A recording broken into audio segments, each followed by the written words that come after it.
friends, welcome back to my channel and welcome to the third and final, I believe, the top 10 insert theme here of 2020. Today's is top 10 sequels or continuation of a series from 2020. So I think that pretty much explains what I'm about to get into. As always, I'm going to go from number 10 to number 1. And without further ado, let's get started. Coming in at number 10 is Percy Jackson and the Olympians, Book 4, The Battle of the Labyrinth.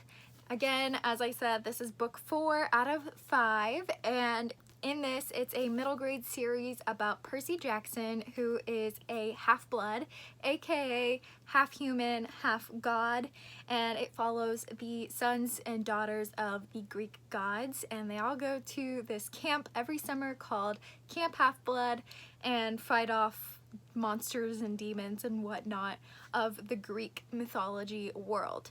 And the ties into Greek mythology are so fun. I love how Rick Riordan really ties in Greek mythology with modern day.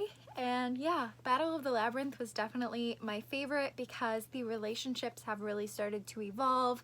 The setting and the tie-ins were probably my favorite of the series. So that is why it is number 10. Coming in at number 9 is Vengeful by V.E. Schwab. This is the second book in the Vicious duology, although I do think that there is a companion series coming out sometime later. But the reason this is number 9 is because Vengeful actually made me want to keep Vicious. Vicious I read, I enjoyed it, but it wasn't my favorite. I was really considering unhauling it until I read Vengeful and fell in love with the series. Vicious follows Eli and Victor, who are two best friends in college, and they are doing a research project on extraordinaries, aka people with superhuman abilities, and they have discovered that the way to obtain these abilities is to have a near-death experience. So they both force near-death experiences upon themselves and gain these abilities, and it's a dual timeline in which we're following Victor and Eli in college, and then also Victor and Eli when they're adults and are estranged for reasons that are unveiled throughout the book. Vengeful, we are introduced to Marcella, who is one of my favorite characters of all time now. She's such a cool, like, villain-ish person, and yeah. Number 8 is The Wicked King, which is the second book in the Cruel Prince trilogy. I actually wasn't a huge fan of The Cruel Prince, but The Wicked King, with its features of the under the sea element and more relationship aspects, was really intriguing to me, so I definitely had to give this on the top 10. The Cruel Prince tells the story of Jude and her two sisters who are abducted into the land of Fairy and forced to live as mortals in this land.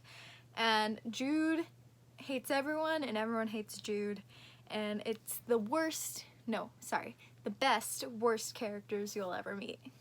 There is a very common theme in this video that you're gonna see, and that is that I tend to love the books that most people hate in this series. So for example, The Wicked King people didn't really love, and then I'll get into some others later that were probably the least favorite in a series on a societal scale, but for me they were my favorites. Number 7 is The Ballad of Songbirds and Snakes by Suzanne Collins. This is actually a prequel to the Hunger Games novels, in which we are following the backstory of President Snow. I'm not going to go too much further into the synopsis, but a lot of people did not enjoy this book, and I found it absolutely fascinating. It could be because I'm Hunger Games trash, but President Snow's backstory was a lot of fun to learn about. It was interesting to see a villain being evil just for the sake of being evil, as opposed to like naturally coming into it, I guess. Okay, here's another one of those least popular books in a series. Number 6 is Children of Virtue and Vengeance. And I actually prefer this to the first book in the duology, which is Children of Blood and Bone. This is a series by Tomi Adeyemi in which we are following Zelly and Amari, who are on the quest to bring magic back to this kingdom after it was stolen. And Children of Virtue and Vengeance had a much better relationship and just storyline, but yeah. Number 4 is A Court of Wings and Ruin, and the only reason that I'm not saying A Court of Mist and Fury is because I actually read it in 2019, but A Court of Wings and Ruin was definitely fabulous, and I loved reading more about the Feyre, Rhysand, Amren, Moore, Cassian, Azriel group that the Inner Circle, that's what they're called. I love reading more about the Inner Circle. If you don't know, this is the 3rd book in the A Court of Thorns and Roses series. I would say trilogy, but now there is a bridge novel and then into a companion series following Nesta and Cassian.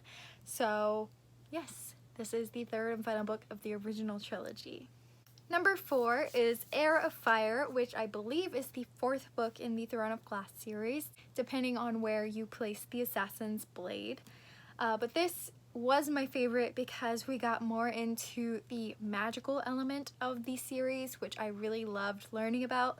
Also, the scene on which the title Heir of Fire is kind of taken from gave me absolute chills. So yes, number 4. Number 3 is Legendary, which is the 2nd book in the Caraval series or Caraval trilogy. And the reason I chose this one is because we are following Tella's point of view, and Tella is one of my absolute favorite book characters of all time. I love her. I love her witty banter, her bad A-ery, her, I don't even know, she's just such a fun character to follow, and I love that she's feminine and tough at the same time.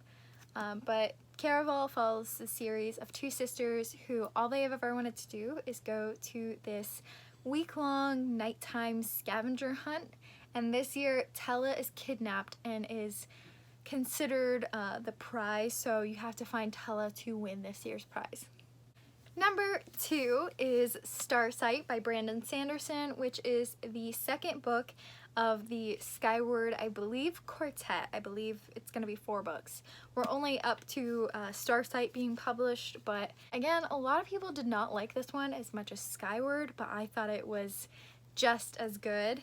It's a very different plot line, but I kind of expected that because there's only so much you can do with the original plot line we were given in Skyward, so it was really fun to see this new plot line.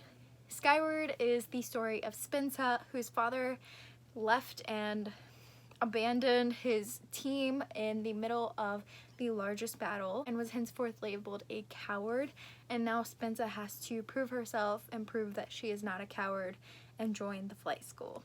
And drumroll please. Of course, number 1 had to be Heart of Flames by Nikki Powell Preto. This is the 2nd book of the Crown of Feathers trilogy, with Wings of Shadow coming out in July, I believe July 13th, but don't hold me to that date. I will link it down below. But Crown of Feathers tells the story of 3 different perspectives. Veronica, who all she wants to do is be a Phoenix Rider, except they are only accepting males into the clan, so she has to disguise herself as a male to join. Tristan, who is the son of the commander of the clan and has to prove his worth. And finally, we have Sev, who is a soldier on the enemy's side and is not really wanting to be on the enemy's side. So it's a lot of fun. It's definitely a heavy info dump in the beginning, but personally I thrive on that because I love learning all about worlds, and Heart of Flames was just as fantastic. So those were my top 10 sequels / continuations of series. Let me know what yours were down below, and that is all for today. Thank you guys so much for watching, and I'll check you in my next one. Bye friends!